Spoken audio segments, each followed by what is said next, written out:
Hare Krishna. First and foremost, thanks to Subal Prabhu for giving me this opportunity so that we can, at least I can purify myself by reading and going through the verses of Srimad Bhagavatam.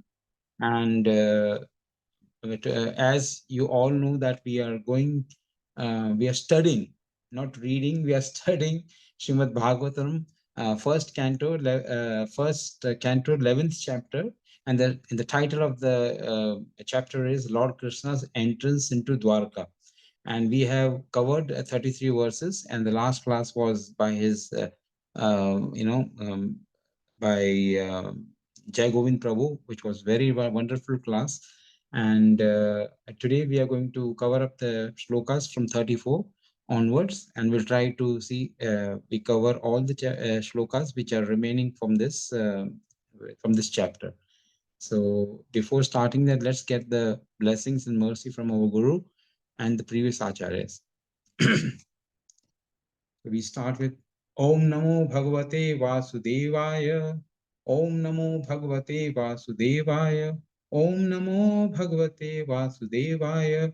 Narayanam Namaskritya Naram Chaiva Narottamam Devim Saraswatim Vyasam Tato Jayam Udidye Nashta Prayeshu Abhadreshu Nityam Bhagavata Sevaya Bhagavati Uttama Shloke Bhaktir Bhavati Nashtaki Om Agyantimirandasya Gnananjana Shalakaya Chakshurunmitam Yena Tasmai Shri Guruve Namah Shri Chaitanya Manobhistam Sthapitam Yena Bhutale Swayam Rupa Kadamayyam Dadati Swapadambikam Namom Vishnu Padaya Krishna Pristhaya Bhutale Srimate Bhakti Vedanta Swami Nitinamine Namaste Saraswate Deve Gauravani Pracharine Nirvishesha Shunyavadi Paschakta Deshitarini Vishnu Padaya Namo Mahavadanyaya Krishna Prem Pradayate Krishnaya Krishna Chaitanya Namane.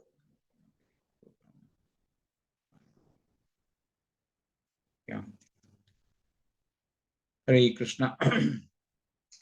So we'll start the shloka, which is Srimad Bhagavatam, first canto, 11th chapter, titled Lord Krishna enters into Dwarka, and shloka number is 34. The evam nrapanam shiti bhara janmanam akshauhi nibhi parivritta tejasa vidaya vairam swasano yatha nalam mitho vadheno parato nirayuddha. Can somebody read the translation and the purport? Yes, Prabhu. The Lord was pacified after killing those kings who were burdensome on the earth. They were puffed up with their military strength, uh, their horses, elephants, chariots, infantry, etc. He himself was not a party in the fight. He simply created hostility between the powerful administrators, and they fought amongst themselves. He was like the wind which causes friction between bamboos and so sparks of fire. As stated above, the living beings are not factual enjoyers of things which are manifested as God's creation. The Lord is the genuine proprietor and enjoyer of everything manifested in His creation. Unfortunately, influenced by a deluding energy, the living being becomes a false enjoyer under the dictation of the modes of nature. Puffed up by such a false sense of becoming a god, the deluded living being increases his material strength by so many activities and thus becomes the burden of the earth. So much so that the earth becomes completely uninhabitable by the same. This state of affairs is called dharmasya glani, or misuse of the energy of the human beings. When such misuse of human energy is prominent, the saner living beings become perturbed by the awkward situation created by the vicious administrators, who are simply burdens of the earth. And the Lord appears by his internal potency just to save the saner section of humanity, and to elevate the burden due to the earthly administrators in different parts of the world. He does not favor either of the unwanted administrators, but by his potential power, he creates hostility between such unwanted administrators as the air creates fire in the forest by the friction of the bamboos. The fire in the forest takes place automatically by the force of the air, and similarly, the hostility between different groups of politicians takes place by the unseen design of the Lord. The unwanted administrators, puffed up by the false power and military strength, thus became engaged in fighting amongst themselves over ideological conflicts and so exhaust themselves of all powers. The history of the word reflects this factual will of the Lord, and it will continue to be enacted until the living beings are attached to the service of the Lord.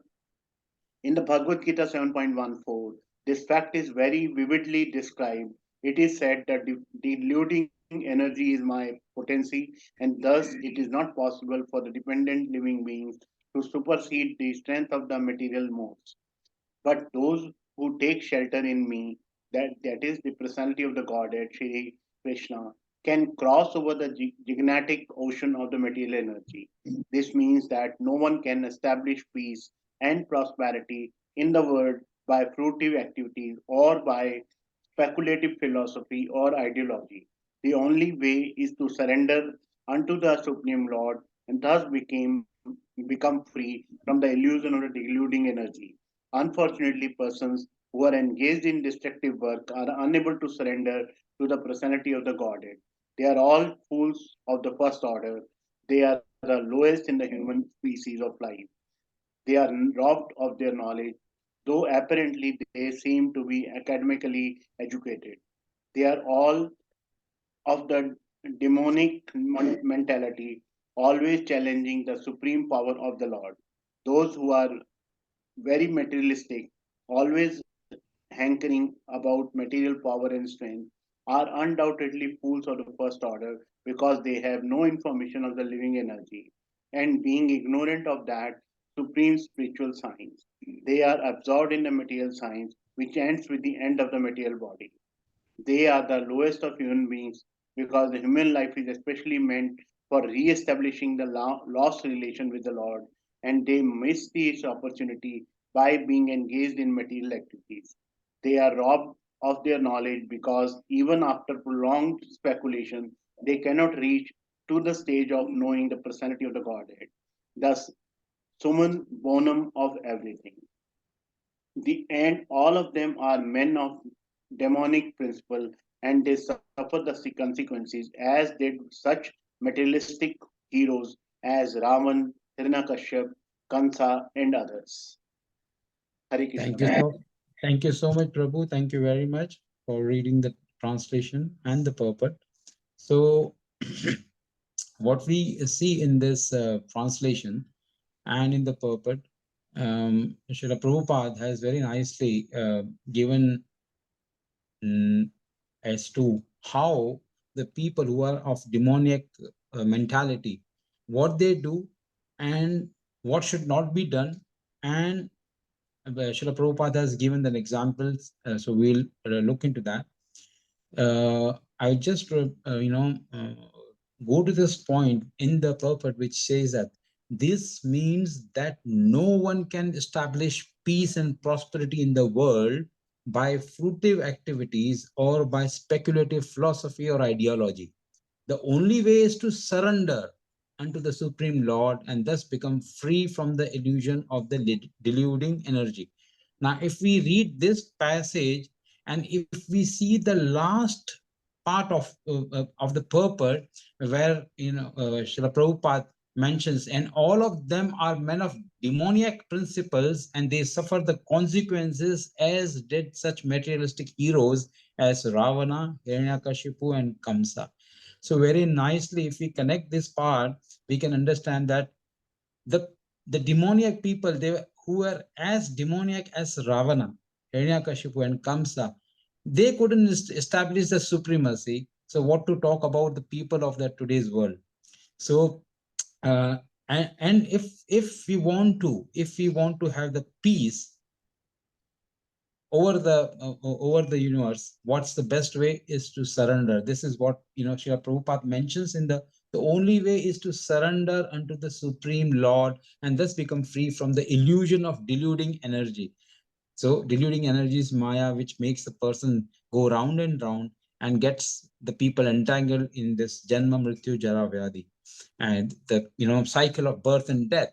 So what does the and how this can be done? So this I have mentioned in many of my previous classes which I've shared.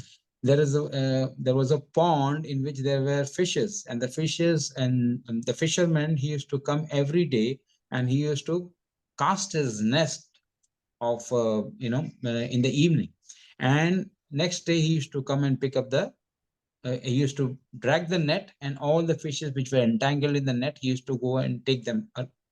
So this there was a small fish which was always happy and moving around. The rest of the fishes, they were always in tension that they will be trapped, and they will be trapped in the net. So this all the fishes, they went and started asking the small fish, how can you be happy in such a situation? We don't know, we will be trapped tomorrow in the net again when he comes and casts his net. So the small fish wouldn't reply, and she would just move around, and she was always hale and hearty, always moving around. So this all the fishes, they made a plan, and they went and they tried to block her in a small area and tell her, now you tell us, because we not let you go, as to how you can be happy in such a situation that every day the fisherman is coming casting his nest, and so many of our fishes, they have been trapped, and we are the few fortunate who are we are still alive, but we are always in tension that whenever he comes and he casts his net, we might get trapped. So so finally, this small fish, which was very happy, which was moving around, she explains to all the rest of the fishes, what I do whenever he comes and he casts his nest, I just go and catch his feet.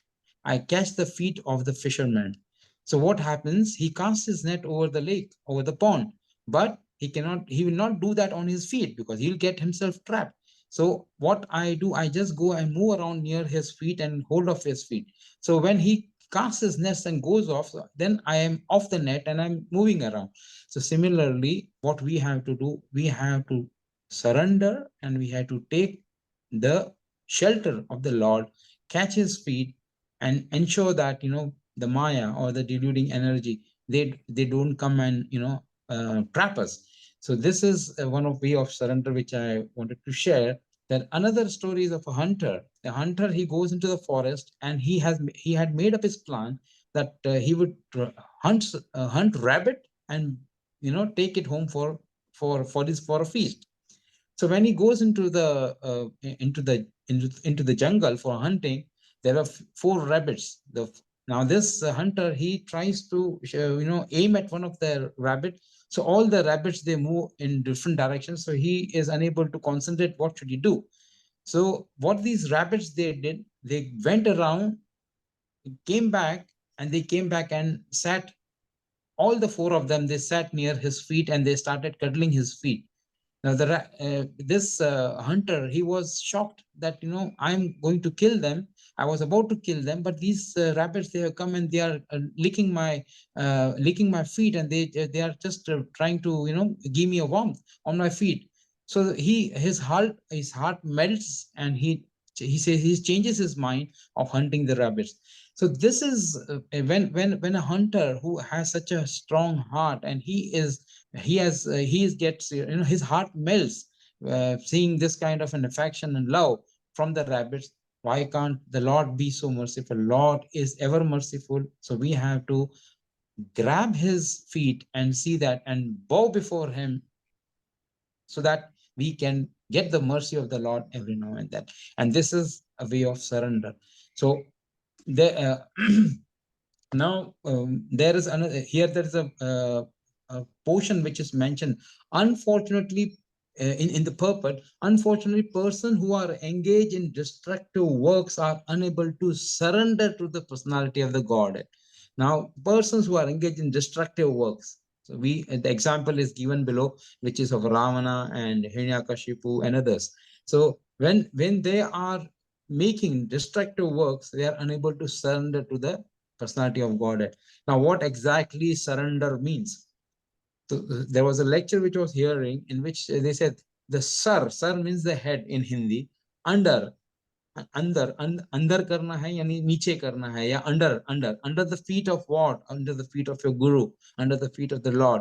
When you put the sir, that means when you have that ego, when you bow down your ego and put under the feet of your guru, this is what is called surrender. And a sincere devotee does that always, always, and always. So become a sincere devotee, not a devotee who is since years trying to become a devotee.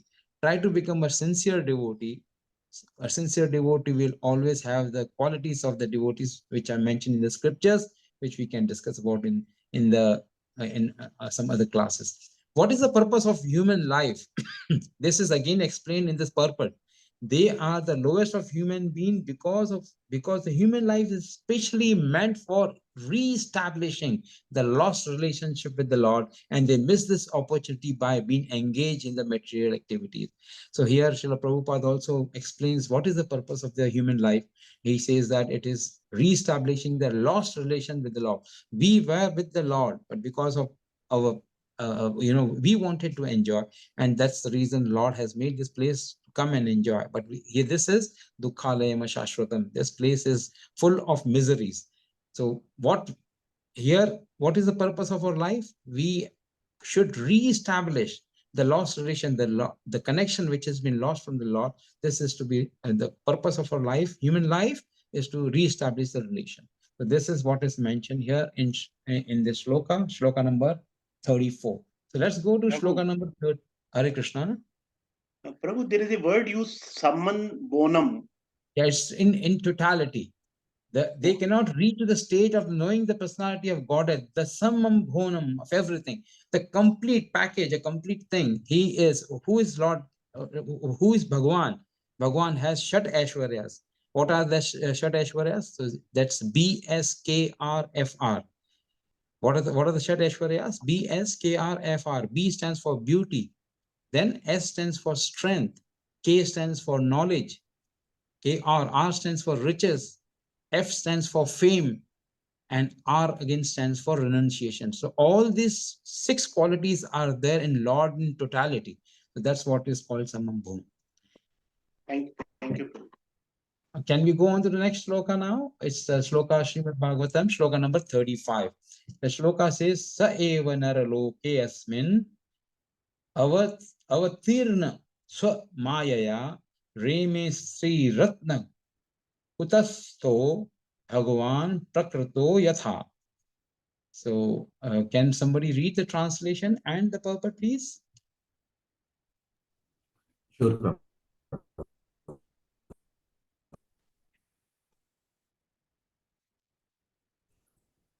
Jai Sri Krishna. Sri Krishna, out of his causeless mercy, appeared on his planet by his internal potency and enjoyed himself amongst competent women as if he were engaging in the mundane affairs. Purport. The Lord married and lived like a householder. This is certainly like a mundane affair. But when we learn that he married 16,108 wives and lived with them separately in each and every palace, certainly it is not mundane. Therefore, the Lord living as a householder amongst his competent wives is never mundane, and his behavior with them is never to be understood as mundane sex relation. The women who become the wives of Lord are certainly not because to get the Lord as one's husband is the result of many, many millions of births, tapasya. When the Lord appears on different lokas or planets uh, or on his planet of human beings, he displays his transcendental pastimes just to attract the conditioned souls to become his eternal servitors, friends, parents, and lovers, respectively in the transcendental world, where the Lord eternally reciprocates such exchange of service. Service is pervertedly represented in the material world and broken untimely, resulting in sad experience. The illusion living being conditioned by material nature cannot understand out of ignorance that all our relations here in the mundane world are temporary and full of inevitabilities. Such relations cannot help us be happy perpetually. But if the same relation is established with the Lord, then we are transferred to the transcendental world after leaving this material body and become eternally related with him in the relation we desire. The women amongst whom he lived as their husbands are not therefore women of this mundane world, but are eternally related with him as transcendental wives, a position which they attained by perfection of devotional service. That is their competency. The Lord is Param Brahma, or the Supreme Personality of Godhead. Conditioned souls seek after perpetual happiness in all places, not only on his head, but also on other planets throughout the universe. Because constitutionally, a spiritual spark as is can travel to any part of God's creation. But being conditioned by the material modes, he tries to travel in space by spacecraft and so fails to reach his destination. The law of gravitation is binding upon him like the shackles of a prisoner. By the other process, he can reach anywhere, but even if he reaches the highest planet, he cannot attain that perpetual happiness for which he is searching life after life. When he becomes of his senses, however, he seeks after Brahman happiness, knowing it for certain that unlimited happiness which he is seeking is never attainable in the material world. As such, the Supreme Being Parabrahman certainly does not seek his happiness anywhere in the material world, nor can his paraphernalia of happiness be found in the material world. He is not impersonal because he is the leader and supreme being amongst innumerable living beings. He cannot be impersonal. He is exactly like us and he has all the propensities of an individual living being in fullness. He marries exactly like us, but his marriage is neither mundane nor limited by our experience in the conditioned state. His wives therefore appear like mundane women, but factually they are all transcendental liberated souls, perfect manifestations of internal energy. Jai Srila Prabhupada. Yeah, thank you very much, Prabhu, for reading the purport and the translation. So here, which of the points which attracted me in the purport? Of course, the full purport is so wonderful.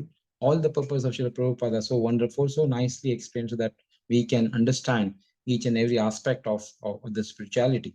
Here, there's one very statement which is there in the purport. What is service? Now, service is pervertedly represented in the material world. This is talking about, Srila Prabhupada is talking about the service in the material world. Service is pervertedly represented in the material world and broken untimely, resulting in sad experiences. So that means if you read the statement from the spiritual point of view, the service has to be continuously done. And what is service? Service, to serve is to love is to serve, and to serve is to love. So we have to serve the Lord with our love, and or we have to love the Lord to serve. So this is what exactly is been mentioned here. Then there is here another part is mentioned here. Perfection of devotional service, which they attain by perfection. Now, the question arises: the people will think, why did Krishna had 16,108 wives? So it is here in the purport, the glories of the queens of Lord Krishna, the wives of Krishna is also mentioned. They are not the ordinary women of the present world. They are from the spiritual world. And what they are doing, they have mastered the perfection of devotional service, and that's the reason they are in association with the Lord. So this is these 2 points were there. And Prabhu had one of the Prabhus that just now he asked about the Samam Homam. So if you see this point here, it's mentioned in the purport, the Lord is exactly like us, and he has all the propensities of an individual living being, but this is in fullness, in totality. So this is what Samam Bhomam is. And here it's mentioned that Lord appears. Lord appears on this universe. Why does he appear? So if we go to Srimad Bhagavad Gita chapter 4, shloka number 8, it means Paritraya sadhunam vinashaya cha drishkratam dharma samstharpanarthaya sambhavami yuge yuge. So in this shloka, it is mentioned to deliver the pious, to annihilate the miscreants, as well as to re-establish the principles of religion. I myself appear millennium after millennium. So, on a wider aspect, it's mentioned that Lord comes for these three things: to deliver the pious, to annihilate the miscreants, as well as to re-establish the principle of religion. I was listening to one of the lectures, and these are the basic things, three things which are mentioned in Bhagavad Gita. But it's not that the Lord is limited only to doing these things. If we go to one of the shlokas in Srimad Bhagavatam, which is in the 7th canto, 8th chapter, shloka number 17, the shloka is like this: Satyam vidhatum nija pritya bhashitam vyaptim cha bhuteshu akileshu chatmanah adrishyat Adbhuta Rupam Uddhavam Stambe Sabayam Namragam Namanusham. So this is about Prahlad Maharaj and the appearance of Lord Narsimha. So why I'm talking about this shloka is there are so many activities. Lord is not only limited to these three activities: to deliver the pious and to annihilate the miscreants, as well as to re-establish the principle of religion. There are many. There are unnumerous activities which Lord is doing by his appearances. So while going through this shloka and hearing one of the lectures, it's so nicely explained that he manifested from a pillar. That means Lord Narasimha appeared from the pillar in an assembly. He was neither an animal nor a human being. He manifested in extremely wonderful form. Now, first here in this shloka, it's mentioned, why did he manifest? So, Vidhatum means to prove. Nija Bhritya Bhashitam. What does that mean? Nija Bhritya. Nija means always. Bhritya means his servant. And Bhashitam, that means whatever the words of his servant, that means whatever the words of his devotees, he came to prove. Vidhatum Nija Bhritya Bhashitam. To always prove and to always, give the weightage to the words of his devotees. So Sridhar Swami Maharaj, he mentions in his commentary that the Lord wanted to make the words of his 5 devotees come true, not one. Because this, context is from Prahlad Maharaj and Narsimha Dev. So here, Sridhar Swami Maharaj very nicely explains in one of his lectures that in his commentary that the Lord wanted to make words of 5 of his devotees to come true. Now, who was the first devotee? It was Prahlad Maharaj. Prahlad Maharaj, when Hiranyakashipu, he is inquiring, where is your Lord? He says, everywhere. Then the second question, is he in this pillar? So Prahlad Maharaj says, yes, he is. Yatta tatra sarvatra, he is everywhere. Therefore, the first devotee whose word Narasimha Bhagwan came to make true is Prahlad Maharaj's words. Now, from what do we learn from Prahlad Maharaj? From Prahlad Maharaj, we learn from him is that we learn to change our vision and see God in every matter, in every situation, at least in the midst of devotees. That is other part of it. But we should see the Lord in every, we should have the vision and see the God in every matter. Now, why is this said so? Because when Prahlad Maharaj, whenever, he said, when Hiranyakashipu asked him, where is your Lord? He said, everywhere. And is he in this pillar? So he said, yes. So pillar is a material thing. So Prahlad Maharaj says, yeah, he's there in the pillar also. So to have that vision that Lord is everywhere, present everywhere, we should learn this from Prahlad Maharaj. Now, what was that's the scene of a devotee. A devotee will always see in every matter, he will correlate or he will relate this matter to the Lord. He will see Lord in it. But that's the nature of a devotee. But if it is what was Hiranyakashipu's situation? when Hiranyakashipu saw that, the pillar is bursted open, and Narasimha Dev is coming out of the pillar, even after seeing, and he is recapitulating what did I ask, and in my benediction, and who is this? So he is not saying that this is Lord. He is saying, what kind of animal is this, or what kind of human being is this? So Prahlad Maharaj, as a devotee, he sees in the pillar also that Narasimha Dev is there, but in front of Hiranyakashipu, Lord himself is still there. He's coming out of the pillar, and Hiranyakashipu, because of his demonic mentality, what is he thinking? He's thinking that what kind of an animal is this, or what kind of human being is there, what kind of living being it is that has come out. So these are the difference between a devotee and a demoniac person. So we should learn from Prahlad Maharaj, a pure devotee of the Lord, that in every matter, Lord is there. So this is what we should learn from him. But this was the first devotee whose words, Narasimha Dev, or whose words were proved by the appearance of the Lord, that Lord is everywhere. So that was first devotee. Now, who was the second devotee? The second devotee of the Lord was Brahma. Brahma had given the benediction to Hiranyakashipu.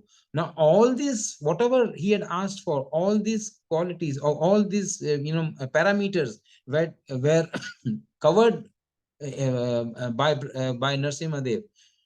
Now, when he appears, he did not kill him. Whatever he had asked for, whatever benedictions Hiranyakashipu had asked for, all were fulfilled, because Lord never wanted to go beyond the words of his devotee, which is Brahma. So with one Leela, one appearance of the Lord, he first confirmed the words of his devotee Prahlad. Second is about Brahma. Now the third devotee was Narad Muni. Narad Muni, Indra and other demigods, what they did, they took away Kayadu when she was pregnant, so that when the Kayadu delivers the baby, they would kill that baby, because that baby, they were under the impression, when a demon like Hiranyakashipu is there, what kind of baby he will, what kind of his baby will be. So they planned it. Indra and other demigods, they planned it that we will go and kill the baby after the birth. But then Narad Muni told Indraji and other demigods that no, the baby in the womb will be a pure devotee of Lord Vishnu. So that is the reason, to honor the words of Narad Muni, like and Narad Muni to Indra and other demigods, the Lord, what did he do? He again, to prove the words of Narad Muni. This is the third devotee. Then the fourth one was Hiranyakashipu himself. Hiranyakashipu, what was the Hiranyakashipu's stance? He would say that Hiranyakashipu would say that it is because of my preaching of my this son, who is that he will be the cause of my death. So even Hiranyakashipu was a demon, but in actual sense, Hiranyakashipu and Hiranyaksh, who were there, they were Jay and Vijay of the Vaikuntha. So we know that even their words, the Lord came to, Lord approve their words. Now, which were the five devotees? Again, four Kumaras and Jay and Vijay. Four Kumaras, where Jay Vijay, they were said very sorry, after the incident, what happened. Jay Vijay were judgmental, and four Kumaras, they were very angry. So both regretted, and then four Kumaras prayed to the Lord that not too long, that these Jay and Vijay should be there on the planet Earth. So we know that Jay, Vijay, how what was the scene? They became Hiranyakashipu and Hiranyaksh in Satyuga, Ramana and Kumbhakarna in Treta Yuga, and Shishupal and Dantavakra in the end of Dwapar Yuga. So because of the, so Lord came here to fulfill the words of his devotees. So this is what we learn from why does the Lord appear in this material world. Now let's go to the shloka number 111 and 36. So Uddhama Bhava Pishunamala Valguhasa वृदावलोकनिहतो मदनो अपीयासम् संहूय चापम् अजाहत प्रमदोत्तमास्त यस्येन्द्रियं विमहितं कुहकैर्न शेकु. Can somebody read the translation and the purport, please? Hare Krishna. Translation. Although the queen's beautiful smiles and furtive glances were all spotless and exciting, and although they could conquer Cupid himself by making him give up his bow in frustration, and although even the tolerant Shiva could fall victim to them, still, despite all their magical feats and attractions, they could not agitate the senses of the Lord. Purport by Srila Prabhupada. Jai Srila Prabhupada. The path of salvation or the path going back to Godhead always forbids the association of women. And the complete Sanatana Dharma or Varnashrama Dharma scheme forbids or restricts association with women. How then can one be accepted as the Supreme Personality of Godhead who is addicted to more than 16,000 wives?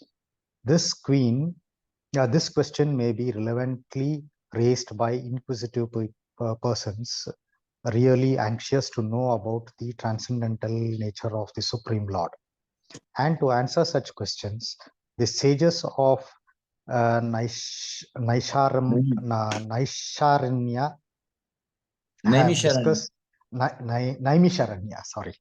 have discussed the transcendental characters of the Lord in this and in the following verses.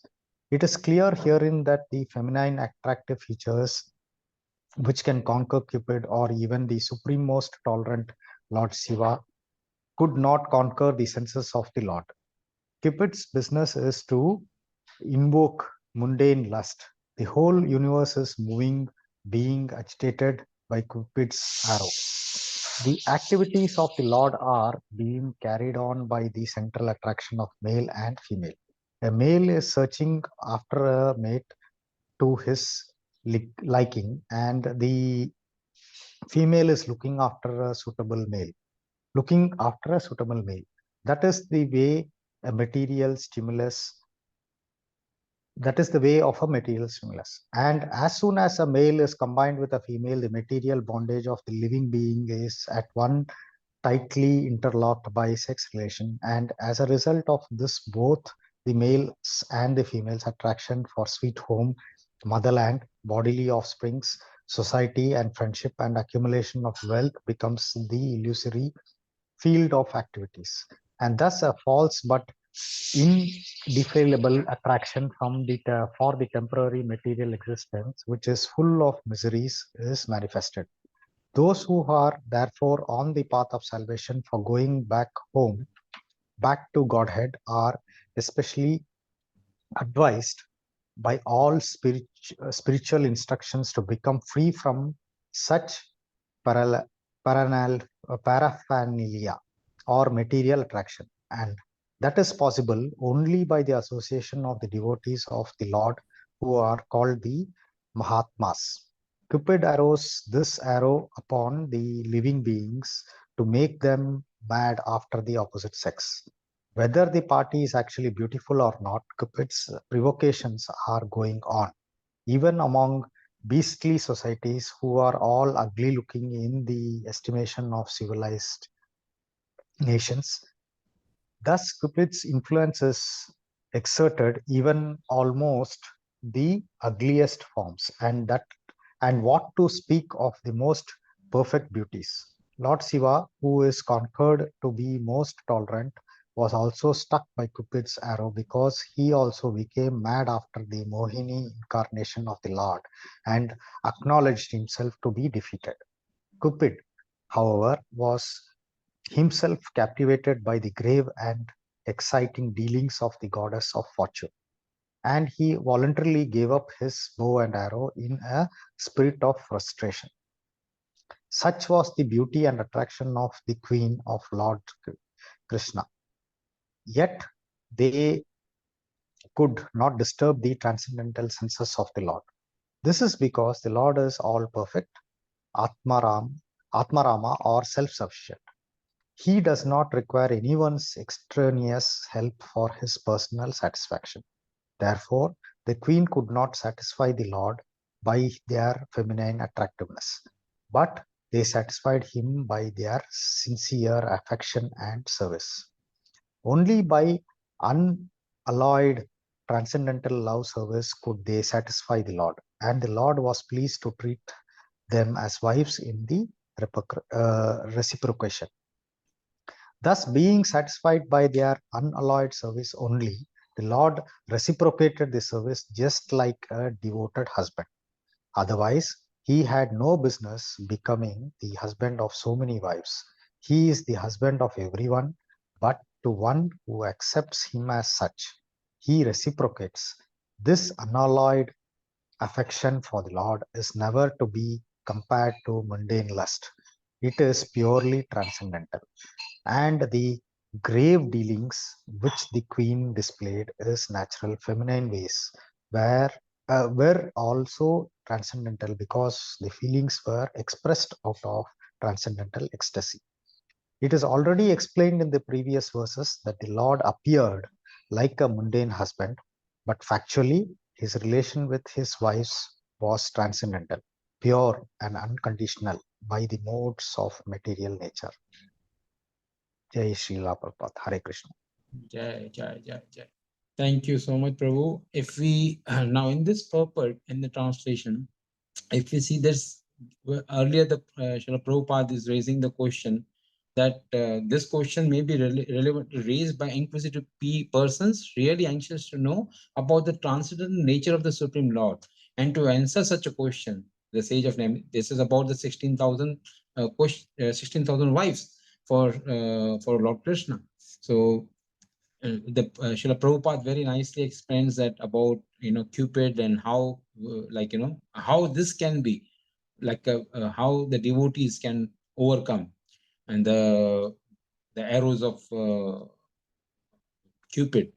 So and it's mentioned here, and that is possible only by the association of the devotees, the Lord, who are called Mahatmas. Spiritual instructions to become free from such paraphernalia. So what are those instructions? These instructions are given by our Mahatmas. That we have to understand. And that's another point which is very profound in this shloka.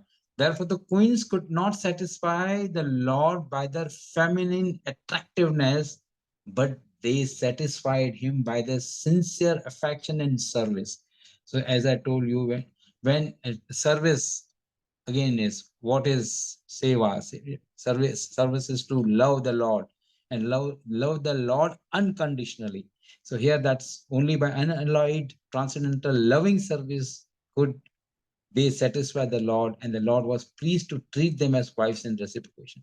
So this explains about the question which is which comes to the people who are saying that how can Lord have 16,000 wives, more than 16,000 wives? So this is a very nice purport which explains that. And in Srila Prabhupada, in the purpose, he mentions that he is a husband of everyone, but to one who accepts him as such, he reciprocates. The Lord is the only enjoyer. We are enjoyed. The material nature is enjoyed by the Lord. So he is the husband of everybody. He is the only Purusha. We are Prakriti, or we are the females. So he is the only enjoyer. And he accepts us as a husband. He will accept us like as a wife if we reciprocate that way. So this is what is mentioned here. So I was just hearing one of the lectures on Ramayana. Like how can you win over the Lord? So very nice point came up. This was the lecture was there on Ramayana, and the context is when Vibhishan, who was kicked out by Ravana and thrown out of the kingdom. In the lecture, the speaker tells that how the devotees of Lord are so smart and come out with a repartee. You know that repartee, what they call it? Repartee is an English word It's the Hajar Jawabi, the person who can immediately give a response and a profound and to apt reply to the questions which are there, so that the person who is hearing the answer is totally flabbergasted. He's totally he doesn't know anything about. He is not in a position to raise any other question after that. So that's called repartee. So the scene is that Ravana, he is moving around in Lanka, and he sees that the entire Lanka is in shackles, is totally devastated after the fire which was set by Hanumanji. So, but while he was moving around in the in Lanka, he sees that now when he goes there in Lanka and he moves around, he sees that the hut which was where the place where Vibhishan was staying, that is absolutely safe and there's nothing happened to it. So he says he was shocked, and he goes there, and when he's going there, he's hearing this the sound of Ram, Ram, Ram. So he's he gets wild. So he goes inside and he sees that he just stealthily goes inside, and he sees that Vibhishan is chanting the name of Lord Rama. So he says Ram, Ram, Ram, and he's in trance. He's closed his eyes, and Vibhishan is chanting the name of Rama, Ram, Ram, Ram. So this Ravana, he got really wild, and he says that he just breaks his dhyan, and he tells them, "What are you doing? You are chanting the name of you are see the Vibhishan says, I'm chanting the name." So he said, "What, you are chanting the name of my enemy? So you are chanting the name of Ram?" So this Vibhishan says, now Vibhishan had to save his skin. So he says, I'm chanting the name of, I'm not chanting the name of Ram, I'm chanting your name. He said, no, I have heard this. You told Ram, and I have heard this, that you are chanting his name. He said, no, brother, I'm not chanting the name of Ram, I'm chanting your name. Your name is Ram. Your name is Ravana, and your wife's name is Mandodari. So Ra and Ma. So I'm chanting the name of Ra, Ma, Ravana, Mandodari, Ravana, Mandodari. This is the name what I'm chanting. So this guy, Ravana, he gets very happy, and he says, oh, he's chanting the name of Ra and Ma, which is Ravana and Mandodari. So he goes and tells, he makes an announcement, let all the people who are there in his kingdom, they should chant this name of Ram, Ram, Ram, which is Ravan and Mandodari. But actually, the fact was that Ravan, Vibhishan had told him that he was chanting the name of the Lord. So just see, when Hanumanji, a pure devotee of the Lord, he goes there, and Vibhishan, who is hearing the glories of Lord Rama, how the name of Lord Rama is been circulated all over the Lanka. So, and this is one incident which was came to my mind. And then, like so Vibhishan is kicked out of Lanka, and he's been sent. So he approaches Ram for take him surrender towards. He surrenders towards the Lord, and when he comes there, so the Vibhishan comes to surrender himself. So he tells, before that, Sugriva is there. Sugriva and he holds him. He doesn't allow Vibhishan to go and meet Rama directly.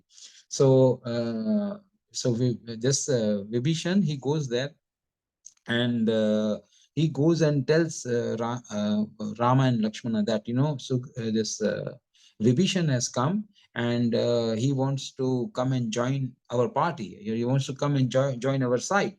So, but at the same time, Vibhishan, the Sugriva tells Lord Rama that how can we, as it is, the Sugriva is from a demoniac family, he's from a demon family, and second thing, he's brother of Ravana. How can we believe him? How can we, make an arrangement for him to join our party? So Lord Rama, he sees Sugriva, and he just smiles. So with this smile, which was from Lord Rama, Sugriva realizes that, probably Ram is saying that, even you deceived your brother Bali, and your brother was killed because of you. So I have taken you as in shelter. So why can't I take the Vibhishan in my shelter? So this is one of the angle which has been mentioned by other devotees. So then Sugriva, he goes and he tells that, before he goes to Lord again, he goes and tells all the Vanar Senas who are there and all the people who are there on the side of Lord Rama. He says, this guy who has come, he has a powerful weapon. Vibhishan has a powerful weapon with which nobody can, even the Lord will not be able to win over him. He has a very powerful weapon with him. And so everybody is shocked, the whosoever is hearing that, what is going to happen? This Vibhishan has come with a powerful weapon, and Sugriva is justifying that it's a very powerful weapon. So everybody is inquisitive to know what is that, a powerful weapon. So it is, then Sugriva tells he has come with a weapon which is Anjali Mudra. Anjali Mudra is folded hands. When you approach somebody with a folded hands, you can destroy the most powerful person by, with your folded hands and with your ego down. So this is basically, Lord, then upon Lord's inquiry, what should we do? Shall we take him on our side? Sugriva tells that, no, we shouldn't believe him because he's a traitor. And then Rama and rest of the, monkeys tell Rama about many things, but Hanumanji tells one most important thing. Hanumanji says that when everybody was against me in Lanka, it was only Vibhishan who told, and everybody was in favor of killing me. Hanumanji says that to the rest of the and Lord Rama and the team, that when I was in Lanka, all of the people in Lanka, they had made up their mind that, and they vouched for my getting killed in front of Ravana. But at that time, Vibhishan told that, no, he is a Shanti Dut. He has come. He's a Dut. He is a messenger. So as per the scriptures, a messenger should not be killed. So then Ravana, he did an act that he put fire on the tail of Hanumanji. So the glories of Hanumanji, when Hanumanji narrated the glories of Vibhishan, and Vibhishan, the Ram said, okay, then this is the time which I'm hearing the glories of Vibhishan, so I will include them. So now we'll go to shloka number 11137. So shloka is Tvam ayam manyate loko hi asangam api sanginam atmau pamyenam manujam vyapravanam yato abuddha. Can somebody read the translation and the purport, please? Okay, I'll read, Prabhuji. Yes. Translation by Srila Prabhupada. Jai Srila Prabhupada. Jai Srila The Prabhupada. common materialistic conditioned souls speculate that the Lord is one of them. Out of their ignorance, they think that the Lord is affected by matter, although he is unattached. Purport by Srila Prabhupada. Jai The Srila word Prabhupada. Abuddha. Abuddha is significant here. Due to ignorance, only the foolish mundane wranglers misunderstand the Supreme Lord and spread their foolish imaginations amongst innocent persons by propaganda. The Supreme Lord Sri Krishna is the original primeval personality of Godhead. And when he was personally present before the eyes of everyone, he displayed full-fledged divine potency in every field of activities. As we have already explained in the first verse of Srimad Bhagavatam, he is completely independent to act however he likes, but all his actions are full of bliss, knowledge, and eternity.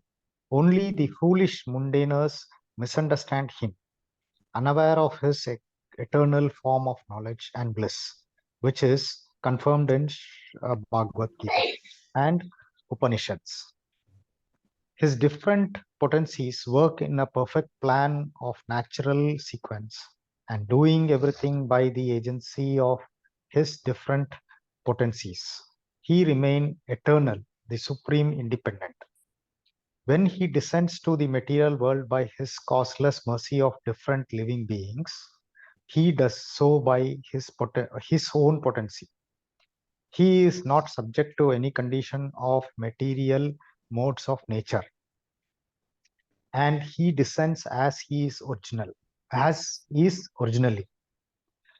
The mental speculators misunderstand him as the supreme person, and they consider him impersonal features as inexplainable Brahman to be all. Such a conception is also the product of conditioned life because they cannot go beyond their own personal capacity. Therefore, one who considers the Lord on the level of one's limited potency is only a common man. Such a man cannot be conceived that the personality of Godhead is always unaffected, convinced that the personality of Godhead is always unaffected by the modes of material nature. He cannot understand that the sun is always unaffected by infectious matter. The mental speculators compare everything from the standpoint of experimental knowledge of their own selves. Thus, when the Lord is found to act like an ordinary person in matrimonial bondage, they consider him to be like one of them, without considering that the Lord can at once marry 16,000 wives or more. Due to a poor fund of knowledge, they accept one side of the picture. They accept one side of the picture while disbelieving the other. This means that due to ignorance, only they always think of Lord Krishna as like themselves and make their own conclusions, which are absurd and unauthentic from the from the vision, from the version of the Srimad Bhagavatam. Hare Krishna. Hare Krishna. So here in this purport is there are a few points which are a very profound one, which are mentioned here. Due to ignorance among the foolish mundane wranglers, misunderstanding that the Supreme Lord and spread their foolish imaginations among innocent persons by propaganda. So we have seen so many charlatans, the dongis. They come and they say that we are kind of and the people, they first and foremost thing what they do some magics, and then they try to explain the people that they have some group of people working under them who go and propagate, oh, this is a new Swami has come, he's like avatar and this and that. And then the common people, which is mentioned here, if the in the purport, the common people, they are cheated by these kind of people who try to say that that he is incarnation of God or something of that kind. So here in the purport, Srila Prabhupada very clearly mentions, when he descends, that means when the Lord descends to the material world, when he descends to the material world by his causeless mercy to different living beings. So just prior to this, we have heard about why does the Lord appear. So there are many reasons, but what he does, it is his own sweet will. It's not there is no such condition that Lord will appear. So, and he is not subject to any conditions of the material modes of nature, and he descends as he is originally. So the Lord will come into the material world according to his own sweet will, and there is no condition which makes him to come here of the material mode of nature, that which he is not subject to that. So this is a statement which has been mentioned here, and this means that due to the ignorance only they always think of Lord Krishna as like themselves. Now, when the Lord appears, he appears in the as a human being. He comes in the same form with the two-handed form, and he appears. The people think, oh, this is a one among us. But actually, the thing is that that's not correct.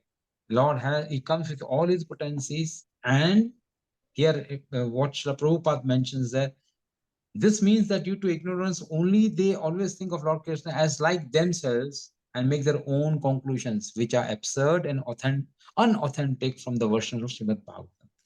So now we'll go to the shlok number 38. Etadishanam ishaya prakristho api tadgunay na yujyate sadatma sthair yatha buddhis tatha ashraya. So I'll read the translation and purport. This is the divinity of the personality of Godhead. He is not affected by qualities of material nature, even though he is in contact with them. Similarly, the devotees who have taken shelter of the Lord do not become influenced by the material qualities. Purport. In the Vedas and Vedic literature, Shruti and Smriti, it is affirmed that in the divinity there is nothing material. He is transcendental, nirguna, the supreme cognate. Hari, or the personality of Godhead, is a supreme transcendental person situated beyond the range of material affection. These statements are also confirmed even by the Acharya Shankara.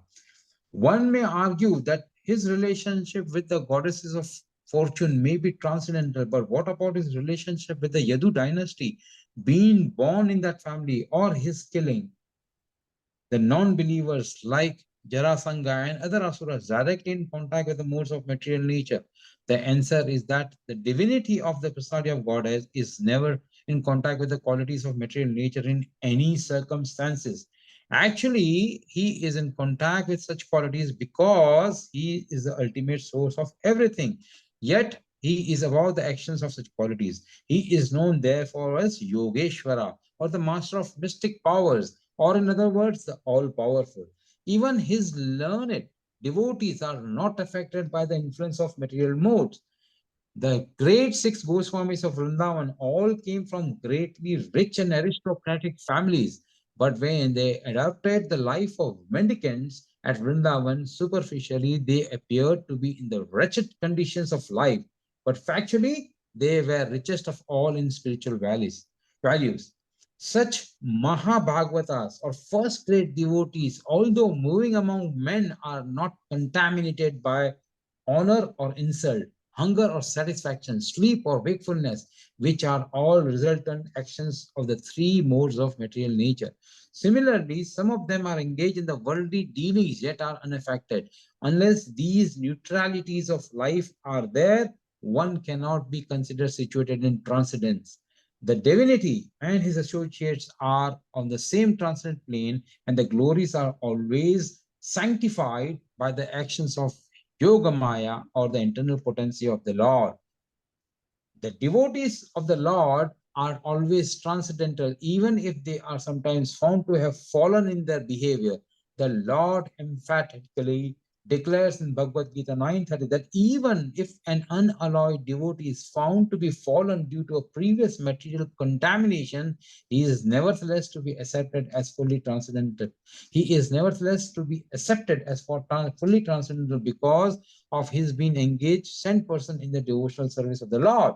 The Lord protects him always because of his rendering service unto him, and the fallen conditions are to be considered accidental and temporary. They will vanish in no time.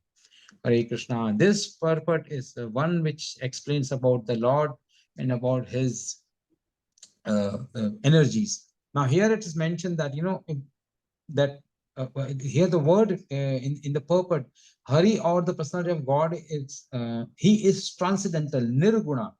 Now, here nirguna, I was hearing one of the lectures in which it's mentioned nirguna means without gunas. So when you think about this, the Mayavadis, they would say that the Lord, it's nirguna, he doesn't have any qualities. The nirguna means it's the whatever qualities Lord, whatever qualities we have, he is beyond. He has some other gunas which are not to be found in us. So he is beyond this modes of material nature, and that's the reason he is also called nirguna. And there's another aspect to is here it is example is given of the six Goswamis of Vrindavan. They were from a very, very rich family.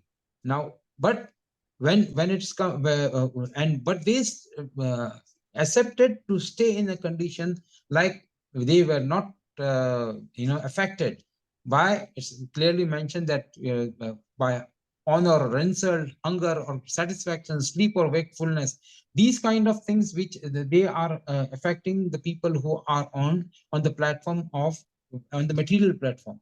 When the person who is already a kind of a Mahabhagavata, or he is of the first grade devotees, these things they will not affect him. Similarly, some of them are engaged in the worldly dealings. There are people who are in that situation, in that platform, that they are, but at the same time they are in the material world. We see so many of the acharyas are there, so many of the gurus are there.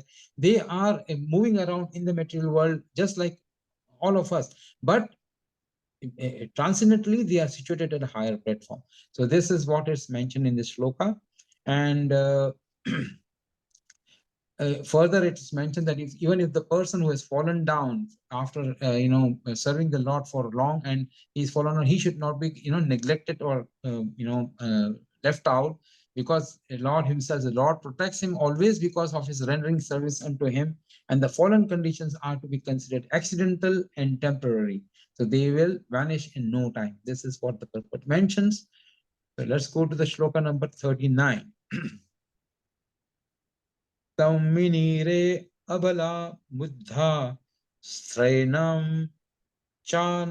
चानुर्व्रतं रहा अप्रामाण विदो भर्तुर ईश्वरं मतयो यथा. Can somebody read the translation and then? The simple and delicate woman truly thought that Lord Shri Krishna, their beloved husband, followed them and was dominated by them. They were unaware of the extent of the glories of their husband, as the atheists are unaware of him as the supreme controller. Purport. Even transcendental wives of Lord Krishna did not know completely the unfathomable glories of the Lord. The ignorance is not mundane because there is some action of the internal potency of the Lord in the exchange of feelings between him and his eternal associates. The Lord exchanges transcendental relations in five ways: as proprietor, master, friend, son, and lover. And in each of these pastimes, he pays fully by the potency of the Yogmaya, the internal potency. He plays exactly like an equal friend with the cowherd boys, or even with friends like Arjun. He plays exactly like a son in the presence of Yashoda Maya. He plays exactly like a lover in the presence of cowherd damsels. And he plays exactly like a husband in the presence of the queens of Dwarka. Such devotees of the Lord never think of the Lord as a supreme, but think of him exactly as a common friend, a pet son, or a lover or husband very much dear to heart and soul. That is the relation between the Lord and his transcendental devotees, who act as his associates in the spiritual sky, where there are innumerable Vaikuntha planets. When the Lord descends, he does so along with his entourage to display a complete picture of the transcendental world, where pure love and devotion for the Lord prevail without any mundane tinge of lording it over the creation of the Lord.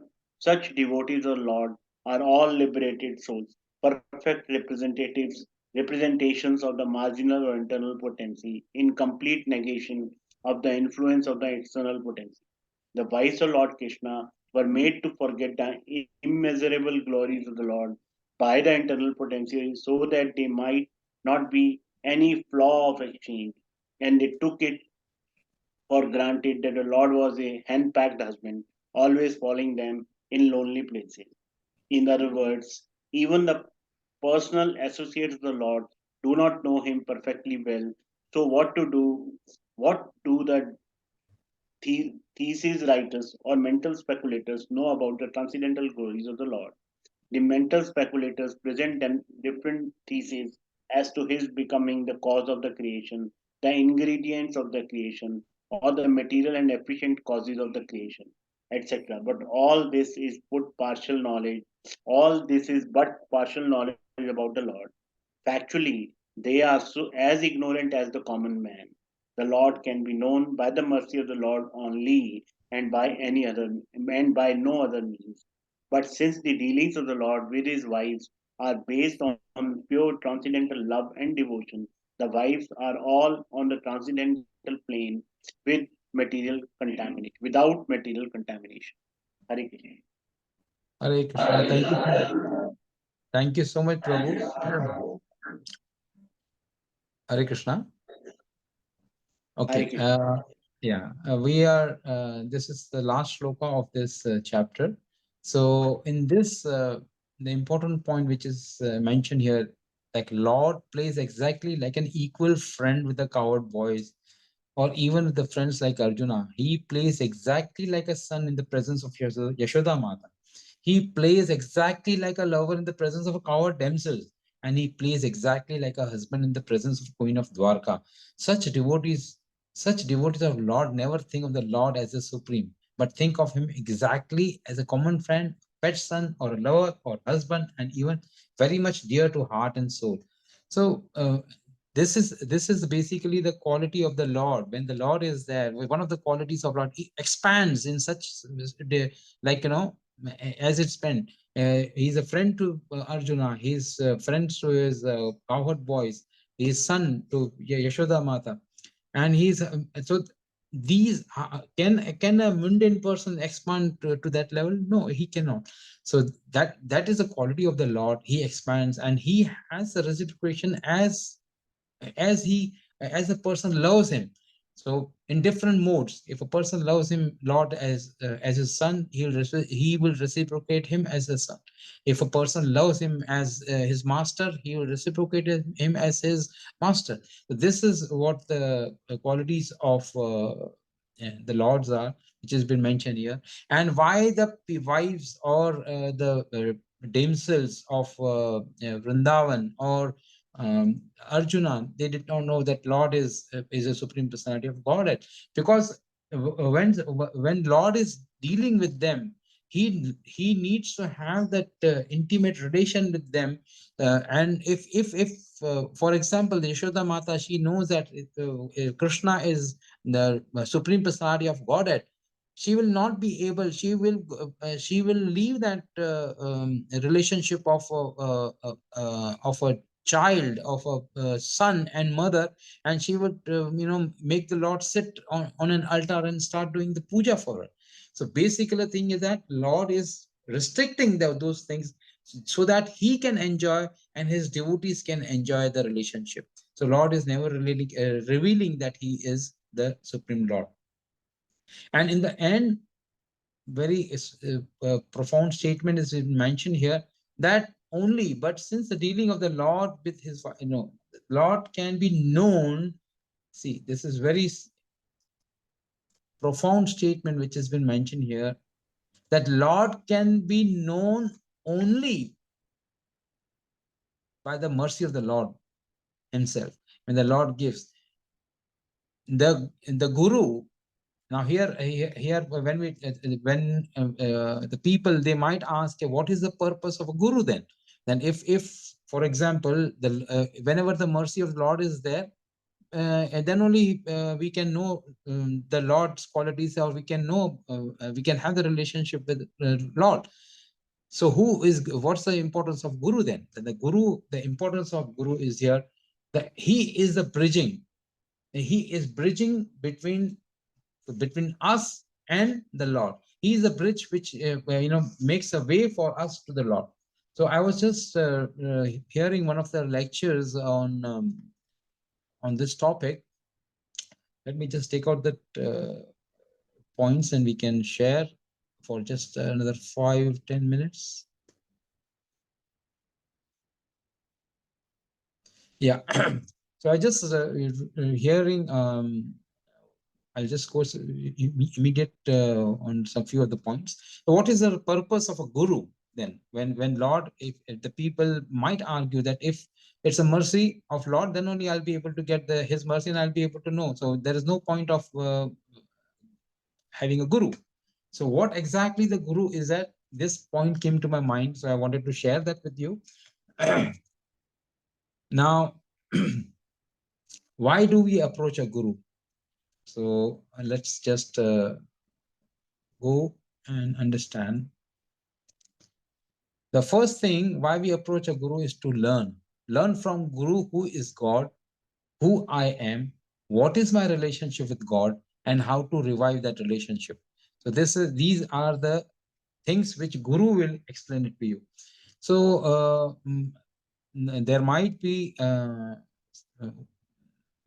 kind of, in the forum, I think Subal Prabhu will be in a better position to explain this point of computer programming, which is called SAP, S-A-P. Subal Prabhu, are you listening? Yes, Prabhu, I'm here. Okay. Will you be able to just briefly explain what is SAP? So it is an enterprise-wide system which amalgamates various business units and their functionality into the system and automating the business processes. Okay. Thank you very much, Prabhu. That was a very precise, explanation of SAP. And the full form for SAP is System Application Product for Data Processing. This is what SAP stands for. Now, one example to teach, what is the purpose of Guru is to understand SAP. What is SAP? SAP is System Application Product for Data Processing. Now, what is SAP? Now, I had made this acronym. So it's the Sambandha, Abhideya, and Prayojan. So Guru teaches us this SAP. Sambandha, Abhideya, and Prayojan. So what is Sambandha? Sambandha, if everybody knows about this word, it's a relationship. Sambandha is a relationship. So what does this relationship means now? How to know how to create a relationship between us and the Lord. So what does Guru does? So Guru, he first and foremost thing, he makes us understand what are the glories of the Lord. He makes us understand. Many times what are the things what we read will not be able to understand. So the clarity is given by Guru. So Sambandha is based on knowledge of the qualities. Now, for example, now to understand this, we'll have a material example. If a boy and a girl, they are going to the college, and the boy first he hears the qualities of the girl. He says that the girl is a very rich from the aristocrat family. She is from the one of the minister's daughter. Okay, she has excellent qualities. She has good knowledge. At the same time, she has good etiquettes. She is very beautiful. She is kind of, very devoted, and she is following all the regulative principles. She is this, she is that. So when when a boy hears about these qualities, he gets attracted to her. So similarly, that the Guru, he makes a bridge. He makes us understand, as I told you, what is the who is Lord, who is God, who am I, what is my relationship with the God, and how to revive the relationship which has been lost. So Guru is the person who does that. So that's Sambandha. Now he gives the qualities. He gives the knowledge of the qualities of the the Lord. So now the next step is Abhideya. What is Abhideya? Abhideya is not, the qualities, where the boy knows the qualities of the girl. Now, how does he approaches the girl? So what does he do? He tries to find out the birth date for the girl. He tries to get some gift for her. He tries to give some purse, some perfume, some what you call books. This is how he tries to make a relation, and he tries to approach the girl. And this is so now what is Abhideya? Abhideya is the next step. Once you know the Lord, how do you approach the Lord? So then we get into the second part of it, which is called Patram Pushpam Phalam Toyam, and we do the we approach the Lord with gifts to Him. We think about the Lord. We make bhoga for Him. So this is a second step for it. So what is Sambandha? Sambandha is to know about the Lord. Abhideya is how to establish now direct relationship with the Lord. This has been explained. That's a process. It's a process how to have the relationship with the Lord. Now, what is the last one is prayojan. What is the prayojan?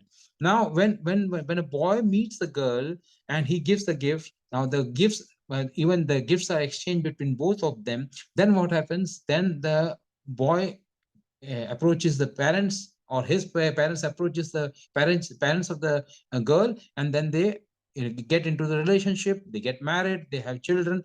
So what is prayojan? Prayojan is the fruit of abhideya. So similarly, when you approach the Lord and when you follow the instructions of the Guru, you'll get the instructions, you'll get the fruits. Now, what will be that fruit? You'll start getting bhakti. This is the prayojan. This is the outcome.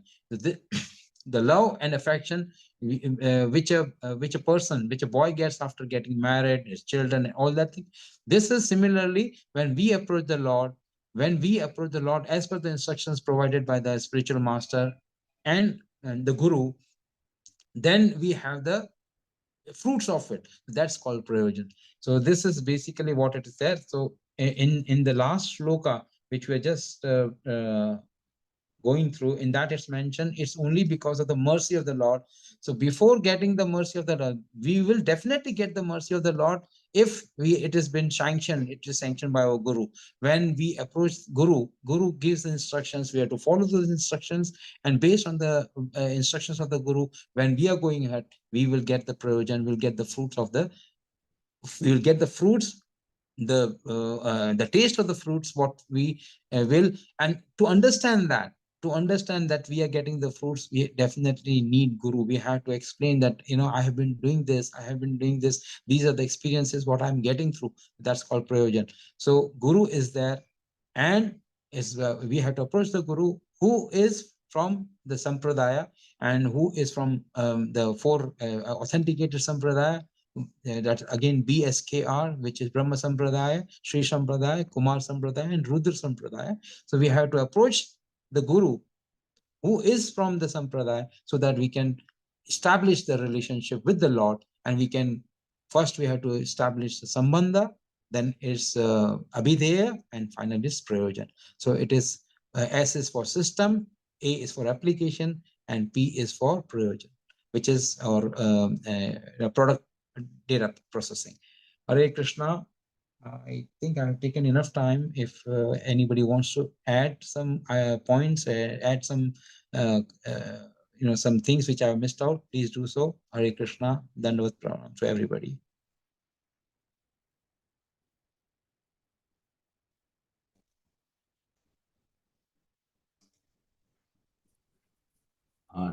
Thank you, Prabhuji.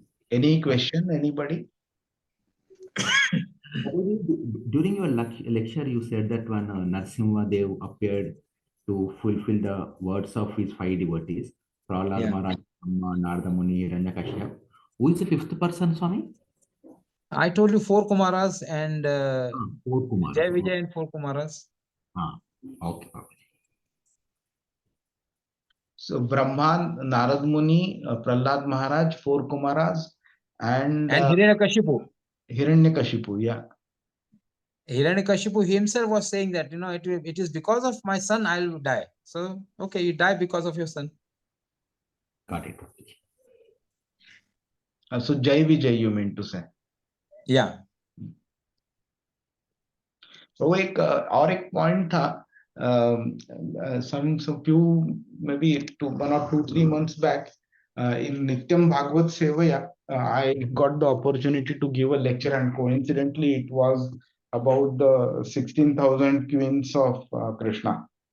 Oh, okay. So I was reading Gopal Champu on this point, and it was mentioned who these queens were. So they are basically forms of Lakshmi herself. Oh, okay. And So basically, many people have a kind of a misconception that Krishna was like a womanizer. He had Yeah. wives and all that. But technically speaking, if you see, it is one single wife who has expanded into multiple bodies. But practically speaking, it's one single person, or even if it is multiple persons, still it is Lakshmi, who is originally Krishna's wife. So Vishnu's wife. Vishnu's wife. So it is basically not different from what these 16,100 queens were there. So it meaning from a human perspective also it is not incorrect. Correct.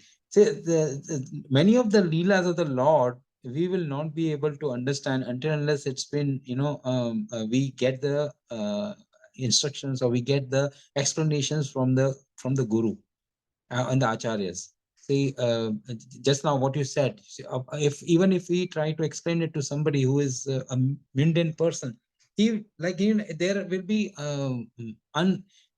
unrealistic logics. So I was just hearing one of the lectures. In that, I'll tell you. Yeah, what is a gravitational pull? Gravitational pull is if you throw something up. If you throw something up, it comes down. That is what we know about the gravity, the law of gravity. Now, while I was hearing this lecture, in the lecture it says that you have to leave everything here so that you can go up. That means whatever we how do I put it in front of you? Yeah, for example, now when we leave the six anarthas, what we are, Kam, Krodh, Lobh, Moh, Mad, Matsarya, when we leave that, it is because of the weight of that thing we are here. If you leave all these things, you'll rise up. So it was a detailed lecture. I can share some points, which will correlate with what I'm explaining now. So logic is not applicable in spirituality. Logic, if you see, logic is not. You have to accept as it is, which has been explained by the acharyas. Because if you try to go on finding out intricacies, try to find out information, so, okay, how this is connected with this, you know, like if you say that, okay, the appearance of Narasimhadev, this is not logical. They are half human and half animal. How can this happen? So you have to accept as it is, just to understand that, whatever conditions were given, when a person tries to be smart, Lord is the smartest of all. So that thing came to my mind. Hare Krishna.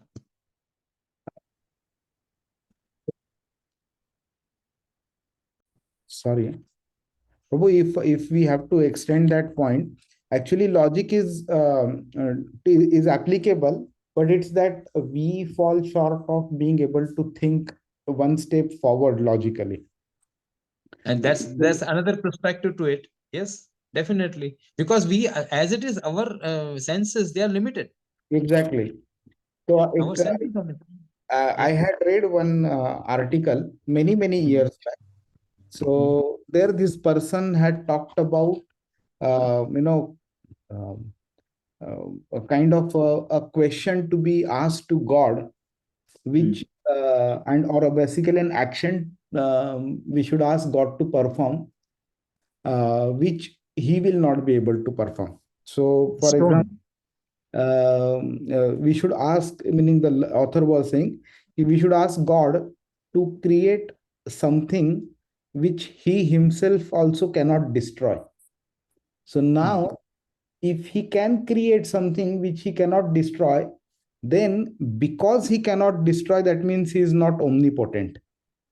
And if He cannot create that something which He cannot destroy, that means because He cannot create that something, He is omnipotent. He is not omnipotent. Yeah. both ways, He is basically proven that He is not omnipotent. Now, when I was in school, college times, when I had read this sounded to me as a kind of, a catch 22, impossible to answer. Impossible. But Mm. after a period of time coming to ISKCON, reading Bhagavad Gita, Bhagavatam and all that, this point came to my mind that the Lord can expand himself into another form, and one form will create that something and the other form will not be able to destroy that something. Now, because let's say Krishna and Balaram comes from Krishna. Yeah? Yeah. So if Krishna creates something and Balaram cannot create something, both Balaram and Krishna are the lords. So both ways the condition is satisfied. Krishna has created something which his expansion, Balaram, cannot destroy that. So now that argument is defeated. The Lord still remains Lord because he can create and he cannot destroy also. True. तो हमारा logic कम पड़ जाता है, इसके लिए हम लोग को लगता है कि लॉजिकली हम लोग इसको जवाब नहीं दे पाएंगे या उसको अंडरस्टैंड नहीं कर पाएंगे. But actually, if the good logician comes like Narad Muni and Vyasdeva and all these logic which we think we cannot answer can easily get answered. Yeah, so that basically the thing is that because our senses are limited, we will not be able to think beyond. Correct. उसके परे क्या है? Correct. Jai. Jai. Hare Krishna. Hare Krishna. Any question? Anybody? पकड़ लो. उद्धव पृष्ठ प्रभु rarely आते अपने यहाँ पे, छोड़ना मत उनको. Hare Krishna. नहीं, Hare Krishna Prabhu, very nice lecture.